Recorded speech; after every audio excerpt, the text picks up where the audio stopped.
Yeah, Scott, you've been ringing the alarm for years now on the crisis afflicting young men in this country. It's a topic that's come to the forefront lately. We talk of toxic masculinity, but also the massive success of shows like Adolescence, which I was chatting with you before.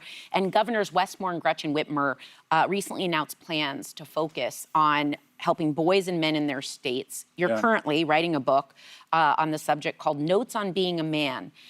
Do you feel that we've reached a tipping point? Because although you've been saying this for a long time, it feels like people are catching on now.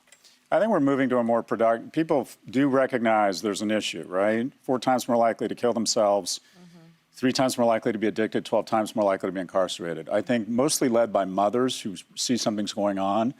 We've now turned to a more productive part of the conversation is what do we do about it? And I wrote this book because I do think that, I think everybody needs a code to help them, guide them through the millions of decisions they have to make around personal and professional activity. You can get it from your religion, your family, from the military, from work. I think we can get, for young men, I like the idea of restoring an aspirational vision of masculinity that can serve as a code. And I don't think there's anything wrong with leaning into your femininity or your masculinity if it feels natural. And for me, masculinity is, and I'm open to criticism here, this is a tough one that triggers a lot of people, but I think the 3 pillars are provider. I think every man at the outset of his career should assume that he needs to take economic responsibility for his household. And by the way, sometimes... Or at least for himself. And sometimes that means getting out of the way of your partner who happens to be better at that money thing and taking up the slack in other parts of the household. And but assume... Not being mad about it. And be supportive. Yeah. My partner, when we had kids, was working at Goldman, making more money than me, so I tried to step up. That's also being a man. 2, and this triggers people, being a procreator.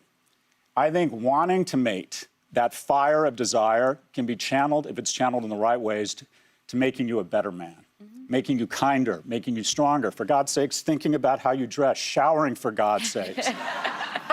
Being persistent, initiating contact. The scariest stat I have read is that 51% of men age 18 to 24 have never asked a woman out in person. And surveys show, distinct to what the media tells you, the majority of women still want men to initiate romantic contact while making them feel safe. 3rd pillar, you're a protector, right? Your default operating system is you protect. If you think about the most masculine jobs, cop, fireman, military, what do they do at the end of the day? They protect. Your default should always be protection, right? It breaks my heart, and then in New York, if you talk to women, a lot of them say they don't feel safe on the subway. Or if they see men walking down the street that cross the sidewalk. From an early age, we gotta teach our boys that the transition to manhood means your default operating system is protection. And it's not just physical. It's if you hear people criticizing others behind their back, your default is to weigh in and defend. You may not agree with the transgender community. You may not agree that corporations need to have a 3rd bathroom. You may not believe in gender affirmation. But when you see a group being demonized, your default setting as a man is you move to protection. We are providers, we're protectors, and we're procreators. There is nothing wrong with masculinity. It is a wonderful guidepost. Lean in. We just need to redefine what it means to be a man. You add surplus value. You create more tax revenue than you absorb. You protect people. You witness their lives. You register more complaints than you actually complain. And if you leave this earth having given more than you've taken, then you leave this world as a man. That is what it means to be a man.